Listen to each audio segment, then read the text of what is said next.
श्रद्धांजलि में तिरुल्डी में जेएमएम की बैठक संपन्न। शहादत दिवस कार्यक्रम की रूपरेखा पर चर्चा। 21 अक्टूबर को मनाया जाएगा शहादत दिवस। रांची में सरना समिति की बैठक। कई जिलों से समिति के सदस्य हुए शामिल। आदिवासी हुकार महारैली की रूपरेखा तैयार। रांची में कांग्रेस ने शिक्षा व्यवस्था को लेकर दिए बयान। डॉक्टर प्रसाद पासवान ने की सुधार अभियान की घोषणा। कहा, मुख्यमंत्री से शिक्षा सुधार पर चर्चा होगी। विधायक प्रतिनिधि ने सरकार पर लगाया आरोप। जनता को योजनाओं की सेवा में हो रही परेशानी, सभी विभागों में उच्च स्तरीय जांच की मांग। रांची पहुंची बॉलीवुड अदाकारा मलाइका अरोड़ा। निजी कार्यक्रम में मलाइका ने बटोरी सुर्खियां। रांची की खूबसूरती की मलाइका ने की तारीफ।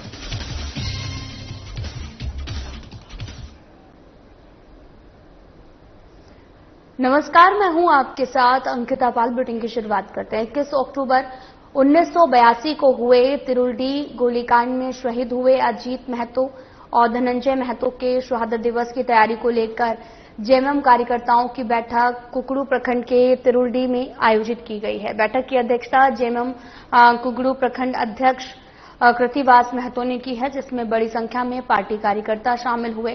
इस दौरान आगामी 21 अक्टूबर को मनाए जाने वाले शहादत दिवस कार्यक्रम की रूपरेखा पर विस्तार से चर्चा हुई है। जेएमएम प्रखंड उपाध्यक्ष नव किशोर हंसा ने बताया कि यह बैठक प्रारंभिक तैयारी को लेकर की गई है। कार्यक्रम का विस्तृत खाका जल्द तय कर सार्वजनिक किया जाएगा। हर साल 21 अक्टूबर को तिरुल्डी गोलीकांड में शहीद अजीत महतो और धनंजय महतो की याद में श्रद्धांजलि सभा आयोजित होती है, जिसमें कई विधायक और मंत्री शामिल होकर दोनों शहीदों को नमन करते हैं।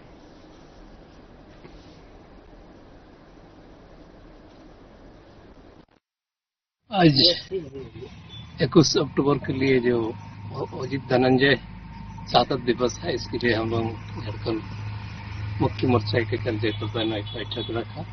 इसमें निर्णय लिया। अभी तक निर्णय पूरा नहीं है हुआ है। कुछ दिन बाद हम लोग क्या प्रोग्राम करेंगे, क्या रखेंगे, कुछ दिन बाद हम लोग तय करेंगे।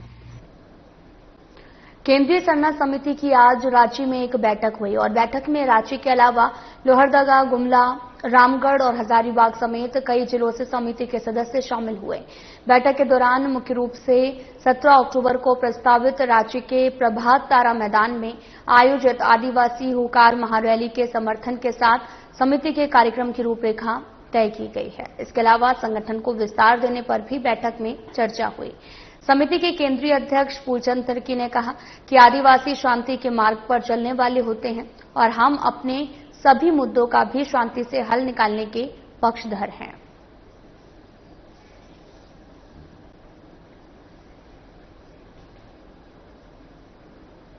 झारखंड की शिक्षा व्यवस्था को लेकर सरकार के सहयोगी कांग्रेस ने बड़ा आरोप लगाया। झारखंड प्रदेश कांग्रेस कार्यालय में आयोजित बैठक में झारखंड शैक्षिक कांग्रेस के अध्यक्ष डॉक्टर प्रसाद पासवान ने कहा कि राज्य को अलग हुए 25 साल के बाद सरकारी स्कूलों की शिक्षा व्यवस्था दुरुस्त नहीं हो पाई, जिससे राज्य का समुचित विकास बाधित हुआ है। उन्होंने बताया कि कई सरकारें सत्ता में आई, लेकिन शिक्षा क्षेत्र में कोई खास सुधार नहीं हुआ। डॉक्टर पासवान ने गांव-गांव, कस्बा-कस्बा जाकर शिक्षा व्यवस्था सुधारने के लिए विशेष अभियान चलाने का आश्वासन दिया। उन्होंने कहा कि इस मुद्दे को लेकर मुख्यमंत्री से भी चर्चा की जाएगी। बैठक में शिक्षा से क्षेत्र से जुड़े हुए लोगों को नियुक्ति पत्र वितरित किए गए। कांग्रेस ने शिक्षा व्यवस्था सुधार को प्राथमिकता बताते हुए इसे बेहतर बनाने के लिए ठोस कदम उठाने का संकल्प लिया है।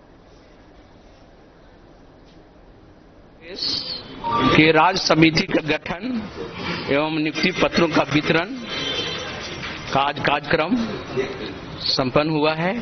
विशेष आकर्षण विद्वानों का उद्बोधन, नीतियों समिति पर विचार विमर्श आज झारखंड के सभी जिलों से मनोनीत मैंने किया है। आज हमारे क्षेत्र जो झारखंड में शिक्षा बहुत जो पिछड़ा हुआ है, उसका मेरा उद्देश्य है कि बच्चों को शिक्षा, ज्ञान और मजबूत नैतिक मूल्यों को माध्यम से सशक्त विस्तार करना और शिक्षा का अलख जगाना। और मुख्य पॉइंट है बच्चों को चारित्रिक निर्माण करना। यह है कि शिक्षकों की कमी है, जो न्यू सिस्टम, मॉडल सिस्टम, जो नवाचार जो सिस्टम होनी चाहिए, न्यू एजुकेशन पॉलिसी, नई शिक्षा नीति 29 जुलाई 2020 को जो केंद्र सरकार घोषित किया है, तो उसके माध्यम से जो नवाचार जो साधन के माध्यम से होनी चाहिए वो कमी है, शिक्षकों की कमी है, बहुत तरह बिल्डिंग भी कमी है, तो ये सब मेन है कि शिक्षकों की कमी। महापुरुष श्री परमहंस बाबा की 65वीं समाधि पर्व को लेकर तैयारियां जोरों पर हैं। ये 3 दिवसीय कार्यक्रम 11 नवंबर से हवन और महाआरती के साथ शुरू होगा और इस अवसर पर बाबा के समाधि स्थल पर बिहार, झारखंड, पंजाब, गुजरात सहित कई राज्यों से श्रद्धालु चादरपोशी के लिए पहुंचते हैं। कार्यक्रम में दिव्य मंत्र फूंकने की परंपरा भी प्रमुखता से निभाई जाएगी। इस बार भी आयोजन भव्य और श्रद्धालुओं के लिए खास होगा। श्रद्धालु बाबा की स्मृति में सामूहिक भक्ति भाव से कार्यक्रम में हिस्सा लेंगे, जिसका जायजा लिया हमारे कोडरमा संवाददाता अंकु कुमार गोस्वामी ने। नगरी कहे जाने वाले कोडरमा के डोमचा क्षेत्र अंतर्गत कालीमंडा में, और आपको बता दें कि सब सत्य का दिव्य मंत्र फूंकने वाले श्री परमहंस बाबा का समाधि पर्व कल से शुरू होने जा रहा है, जिसको लेकर तैयारियां पूरी जोर शोर से चल रही है। और हमारे साथ बात करने के लिए श्री परमहंस बाबा के सेवक हैं विवेक इंद्र गुरु जी। आइए जानते हैं कि बाबा कब डोमचांच आए और उन्हें जो अलौकिक ज्ञान की प्राप्ति हुई वो कहाँ कैसे प्राप्ति हुई और लोगों का उनके प्रति क्या आस्था और विश्वास है जी। 16 में ये डोमचांच आए और डोमचांच में जब आए तो ये बगल में कालीमंडा है जहाँ की बाबा को अक्सर बच्चों के बीच में खेलते हुए पाया जाता था और बच्चों को भी आनंदित करते थे, मिठाइयाँ बांटते थे। तो ज्यादा से ज्यादा समय ये बच्चों के बीच में देते थे। धीरे धीरे बाबा के प्रति आस्था बढ़ गई और ये कालीमंडा के बगल में ठाकुरबाड़ी बनी हुई है। ठाकुरबाड़ी ये आए तो इनको हमारे दादाजी वैद्यनाथेंद्र गुरु ने उनको परमहंस बाबा के रूप में उन्हें परमहंस बाबा के रूप में जाना कि ये बाबा स्वभाव से परमहंस हैं। हालांकि इनका नाम सुदर्शन मिस्त्री था। परमहंस बाबा कहा जाता है कि जब लंगटा बाबा के संपर्क में आए, जिनकी समाधि खरगडीहा में है, उनके संपर्क में आते ही उनका ज्ञान का और भी विकास हुआ और धीरे धीरे वो प्रसिद्ध होते चले गए। मनाया जा रहा है केमो समाधि पर्व, उनका 65वां समाधि पर्व मनाया जा रहा है। से लोग पहुंचेंगे इस कार्यक्रम में। इस कार्यक्रम में मान के चलें कि उत्तर पूर्व के जो राज्य हैं, इसके अलावा मध्य प्रदेश, झारखंड, बंगाल के अलावा छत्तीसगढ़ और दिल्ली, इधर बिहार तो है ही, और दूरस्थ राज्यों के लोग यहाँ पर पहुँचते हैं। उनका कार्यक्रम 3 दिवसीय होगा। उनका कार्यक्रम 3 दिवसीय होगा। ये कार्यक्रम कल से शुरू हवन और महाआरती से शुरू होगा। रविवार को इनका मुख्य पर्व उनकी समाधि पर चादरपोशी होगी। तत्पश्चात धर्मशाला के मैदान में महालंगर लगेगा, जिसमें कि हजारों लोग एक साथ बैठकर वो लंगर प्राप्त करेंगे। तो जिस प्रकार से आपने जाना कि बाबा को अलौकिक ज्ञान प्राप्त था और काफी दूर दराज से उनके श्रद्धालु हैं, वो लगातार यहाँ चादरपोशी को लेकर कार्यक्रम में सम्मिलित होंगे। रिपोर्ट अंकु कुमार गोस्वामी, साधना प्लस न्यूज, कोडरमा। हर साल कार्तिक माह के शुक्ल पक्ष की चतुर्थी तिथि से छठ पूजा का आरंभ होता है और इस बार 25 अक्टूबर से छठ पूजा का आरंभ होगा, जिसका समापन 28 अक्टूबर को सूर्यदेव को अर्घ्य देकर किया जाएगा। चलिए जानते हैं छठ पूजा के महत्व और शुभ मुहूर्त के बारे में, जिस पर हमारे संवाददाता आशीष प्रसाद ने खास बातचीत की है बाबा रामदेव पंडित जी से। लोक आस्था का महापर्व छठ पूजा होने वाला है, कार्तिक मास में होता है और इस बार 2025 में कब होना है, क्योंकि 4 दिवसीय छठ महापर्व बहुत ही आस्था का पर्व माना जाता है। आज हम विभिन्न जानकारी के लिए बाबा रामदेव पंडित जी से बात करेंगे कि कब है छठ पूजा और क्या है विधि विधान, किस पर जानकारी लेंगे। बाबा, इस बार संशय बना हुआ है कि 25 को है छठ पूजा, मतलब शुरुआती जो बात करें 4 दिवसीय जो होता है, तो पहला 25 को होना है या 26 से, ये आप अवश्य बताएंगे। देखिए, यह जैसा आपने कहा कि यह छठ व्रत जो है वह 4 दिनों का है और सबसे पहले इसमें होता है नहाय खाए। नहाय खाए इसलिए होता है कि नहाय खाए जो है वह पर्वती जो पूजा करने वाले लोग होते हैं, वो शुद्धता जो है वह पहले से ही प्रारंभ हो जाता है। तो जो नहाय खाए का जो व्रत होगा, जिसे हम सूर्य षष्ठी व्रतारंभ कहते हैं, वह शनिवार होगा चतुर्थी 25 तारीख को। तो 25 तारीख को होगा, 25 अक्टूबर से प्रारंभ हो जाएगा छठ पर्व। उस दिन हो जाएगा नहाय खाए। पर्वती जो है वो नहाएंगी खाएंगी और संकल्प लेंगे व्रत का कि हम 4 दिनों तक इस व्रत को करेंगे। उसके बाद नहाय खाए के बाद दूसरा दिन हो जाता है खरना। खरना खड़ना एक ही शब्द है। तो 26 को जो है वह खरना हो जाएगा और 26 के संध्या काल में जो है वह खीर का, तस्मै का, अन्य भोग जो बनता है वह भोग बनता है, भगवान सूर्य को चढ़ता है। छठ देवी जो छठ मैया है जो है देवसना, वो देवसना को चढ़ता है और खरना का पारण होता है। तो ये जो है नहाय खाए के दिन भी का भोग सभी लोग खाते हैं और खरना के दिन भी सभी लोग खाते हैं। इसके बाद जो है वह होता है पहला अर्घ। उगते हुए सूरज को पहला अर्घ दिया जाता है। जो सबसे पहले होता है कि हम लोग शाम को अर्घ देते हैं डूबते हुए सूरज को। यह पहली बार कहीं देखेंगे संसार में कि डूबते हुए देवता की पूजा की जा रही है। तो हम लोग सूर्यास्त के समय, जो जहाँ का सूर्यास्त काल टाइम होगा, पूरे भारत में सूर्यास्त का समय अलग अलग होता है। तो सूर्यास्त का समय जो अलग अलग होता है, वैसे झारखंड में सूर्यास्त का जो समय होगा वह होगा 27 को 5:36 में और सूर्योदय होगा 6:24। 5:30 बजे के आसपास जो है वह पहला अर्घ जो होगा वह 27 तारीख को पहला अर्घ होगा। 27 तारीख हो जाएगा षष्ठी सोमवार। ये अच्छा मौका मिल रहा है, सोमवार को हो जा रहा है। तो 5:30 बजे के आसपास यह पूरे भारत में जहां जहां जो सूर्यास्त का समय होगा पहला अर्घ हम लोग देंगे। और 27 के बाद मंगलवार हो जाए 28 तारीख को। 28 तारीख को सूर्योदय जब होगा, सूर्योदय का समय है 6:24 झारखंड के रांची के आसपास का। तो सूर्योदय के समय हम लोग सूर्य भगवान को दूसरा अर्घ देंगे और दूसरा अर्घ देने के बाद थोड़ा सा पूजा पाठ की प्रक्रिया होती है महिलाओं के यहाँ। उसके बाद जो है वह पारण होता है। तो इस तरह से 24 से 28 तक का कार्यक्रम है और 24 से 28 के बीच में यह कार्यक्रम होगा और पारण होगा 28 को। तमाम बातें बाबा ने बताएं कि छठ महापर्व एक आस्था का पर्व है और इच्छा शक्ति रहे तो कोई किसी प्रकार का परेशानी नहीं हो। जितनी भी अपने जो भी सुविधा अपने पास है, कम ही बजट है, उसमें भी किया जा सकता है, बशर्ते आस्था के साथ पूजा किया जाए। 4 दिवसीय महापर्व 25 तारीख से शुरू हो रहा है। इस पर यानी कि पूरा आस्था के साथ अगर पूरा पूजा किया जाए, माता रानी को के आशीर्वाद कब ले सकते हैं।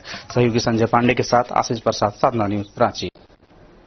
सरायकेला विधायक प्रतिनिधि सनंद कुमार आचार्य ने सरकारी विभागों में बढ़ते भ्रष्टाचार को लेकर सरकार पर कड़ा हमला बोला। शुक्रवार को आदित्यपुर में मीडिया से बातचीत के दौरान उन्होंने कहा कि जिले के कई महत्वपूर्ण पद लंबे समय से खाली होने के कारण विकास कार्य पूरी तरीके से ठप हुआ है।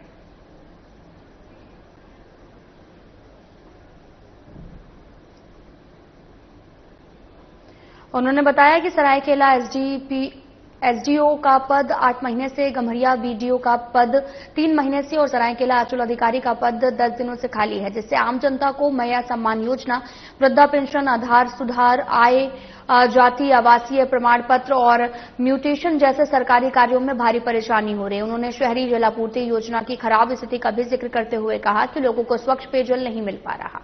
आचार्य ने यह भी कहा कि सरकारी अधिकारी काम में लापरवाही बरत रहे, भ्रष्टाचार चरम पर है। उन्होंने उच्च स्तरीय जांच की मांग की है। अब सरकारी कार्यालय में कोई काम नहीं हो रहे हैं, इसका सबूत देना नहीं पड़ेगा। आप आम आदमी कितना परेशान है मैं सरकार को ये बताना चाहूंगा कि ये सिर्फ सरायकेला विधानसभा क्षेत्र में ही है या अलग जगह पर है। सरकार इस पे देख लेगा। हमारे विधानसभा क्षेत्र में तो सारे सरकारी कार्यालय के कार्य बंद पड़े हुए हैं ना। आपके यहाँ आप जाइए, एसडीओ का पद जो है, जो सम्मानित पद है, 8 महीनों से एसडीओ का पद खाली है। आप गमरिया में जाइए, बीडीओ का पद 3 महीने से खाली है। सरायकेला जाइए, आप एक ही पदाधिकारी के ऊपर लगभग करीब 4 या 5 का प्रभार है। तो इतने लोड में लोग काम कैसे कर सकते हैं, ये तो समझ में मतलब नहीं आता है।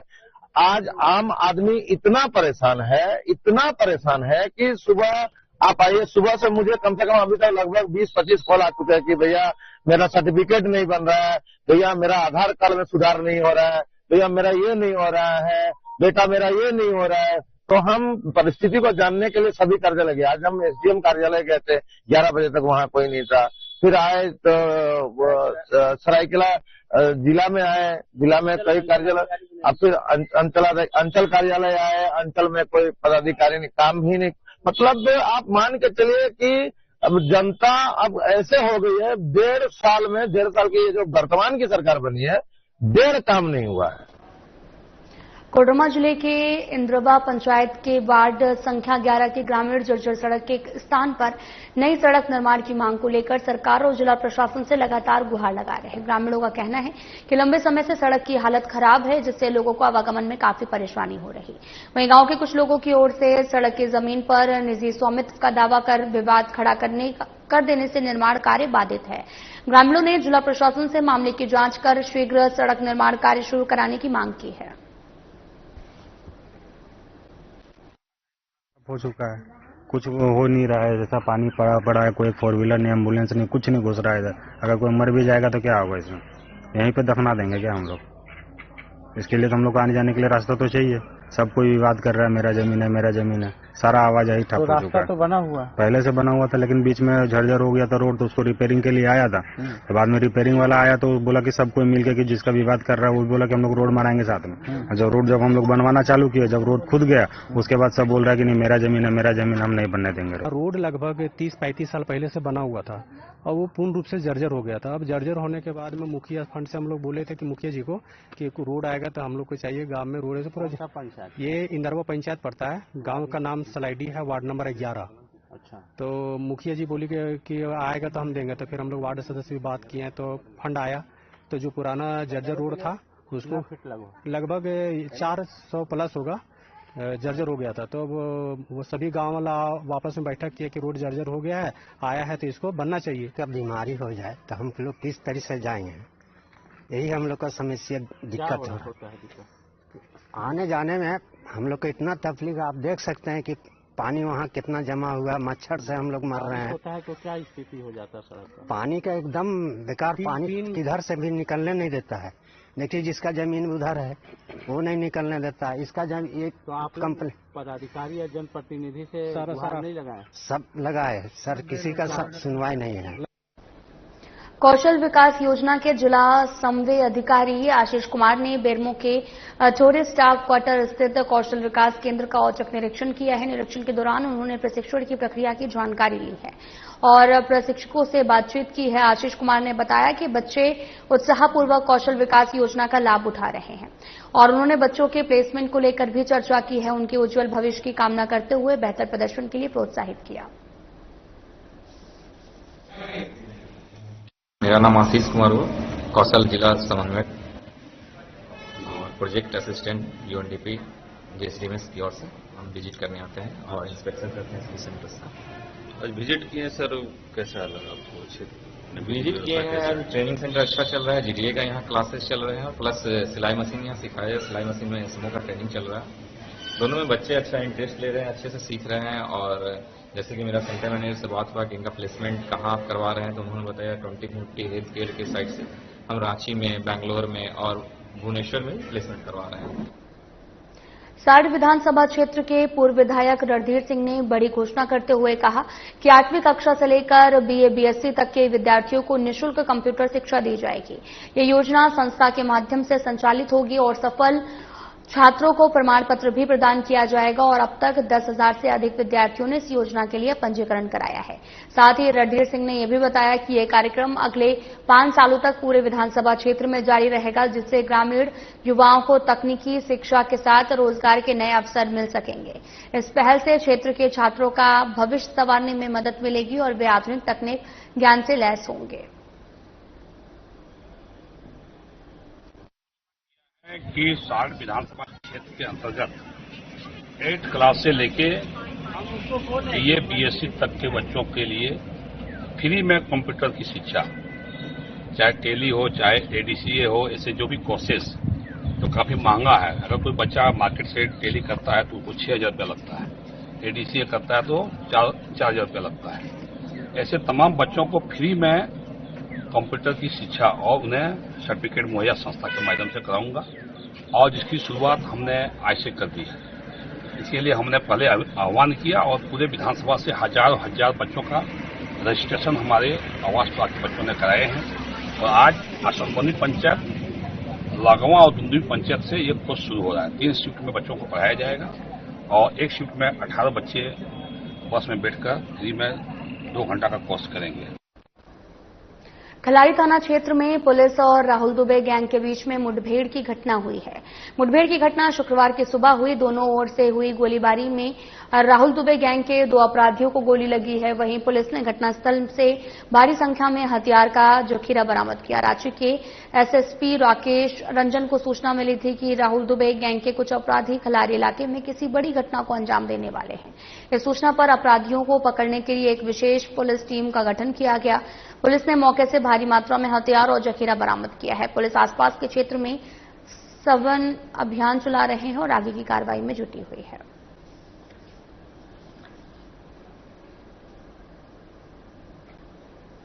तो वहीं वन विभाग की टीम ने शुक्रवार सुबह अवैध तस्करी के खिलाफ जो है वो बड़ी कार्रवाई करते हुए तालझाड़ी क्षेत्र के पारसपानी गांव के पास से सेमल लकड़ी से लदी एक भुटिया को जब्त किया है। आपको बताते चलिए यह कार्रवाई सुबह लगभग 5 बजे हुई, जिसमें वाहन चालक को मौके से गिरफ्तार कर लिया गया। विभाग को गुप्त सूचना मिली थी कि पारसपानी क्षेत्र में अवैध लकड़ी की ढुलाई हो रही है और सूचना पर तुरंत टीम मौके पर पहुंची और घेराबंदी कर 5 बोटा सेमल लकड़ी बरामद की। वन विभाग के अधिकारी गिरफ्तार चालक से पूछताछ कर तस्करी के अन्य दोषियों की पहचान करने में जुटे हैं। विभाग ने वन अधिनियम के तहत कानूनी कार्रवाई करने की बात कही। इसके साथ ही अवैध लकड़ी व्यापार पर कड़ी निगरानी और गश्ती तेज करने का निर्णय लिया गया है।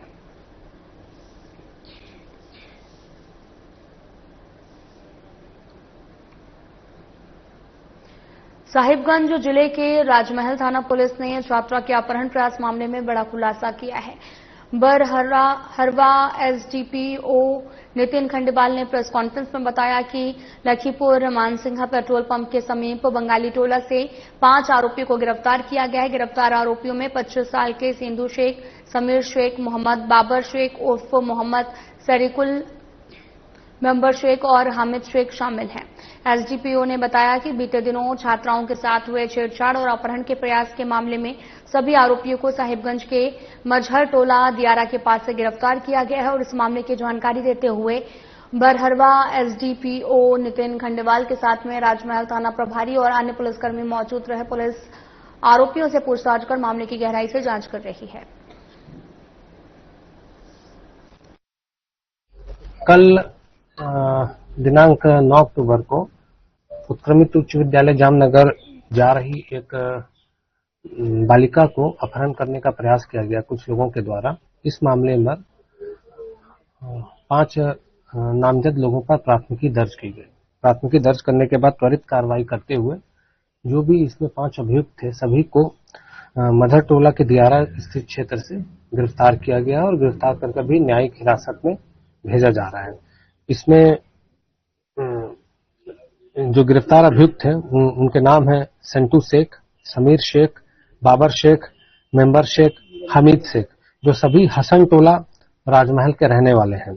सभी बालिग हैं और छापेमारी दल जो थी वो पुलिस निरीक्षक राजीव रंजन राजमहल प्रभाग के नेतृत्व में की गई। इसमें थाना प्रभारी हसनैन अंसारी, कुआनी ओम प्रकाश, कुआनी पवन यादव, कुआनी शंभू कुमार सिंह, कुआनी महादेव उरांव और सानी सिकंदर तिर्की और सशस्त्र बल साथ में थे। त्वरित कार्रवाई करते हुए 24 घंटे के अंदर ही पुलिस के द्वारा इस अपहरण कांड का सफलतापूर्वक उद्भेदन किया गया। विश्व डाक दिवस के अवसर पर बोकारो प्रधान डाकघर में विशेष कार्यक्रम आयोजित किया गया। धनबाद के वरिष्ठ डाक अधीक्षक उत्तम सिंह ने बताया कि 6 से 10 अक्टूबर तक विश्व डाक सप्ताह मनाया गया, जिसके तहत में राज्य स्तरीय लेखन प्रतियोगिता आयोजित की गई, जिसमें बोकारो के छात्रों ने उत्कृष्ट प्रदर्शन किया है। अयप्पा विद्यालय की अंजलि कुमारी ने प्रथम स्थान, चिन्मय विद्यालय के आन साहर ने द्वितीय स्थान, सत्यराज ने तृतीय स्थान। विभाग की ओर से उन्हें क्रमशः 25,000, 10,000, 5,000 नगद पुरस्कार से प्रशस्ति पत्र प्रदान किया गया। अधिकारियों ने बच्चों की सफलता पर गर्व व्यक्त किया है।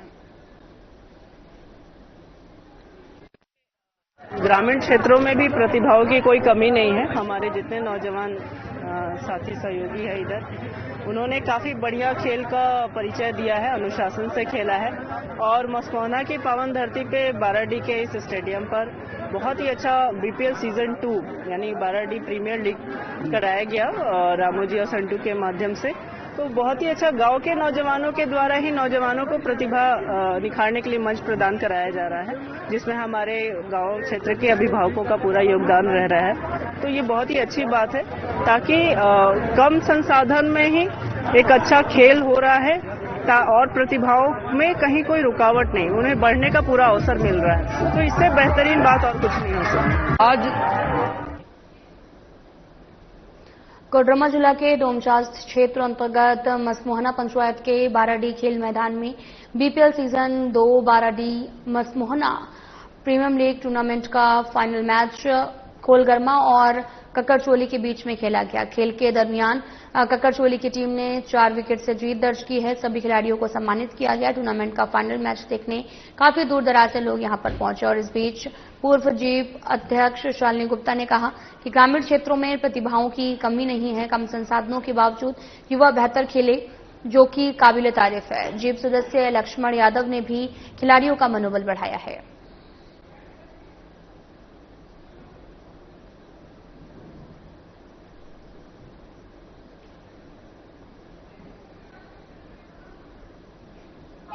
और हम सब धोनी के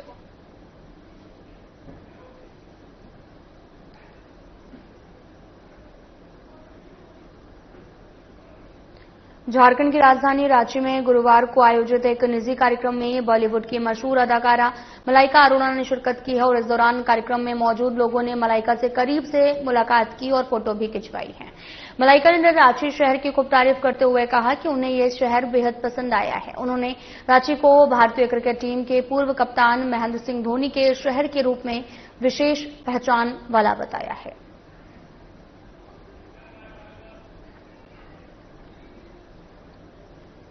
फिलहाल वीडियो में इतना ही। नमस्कार।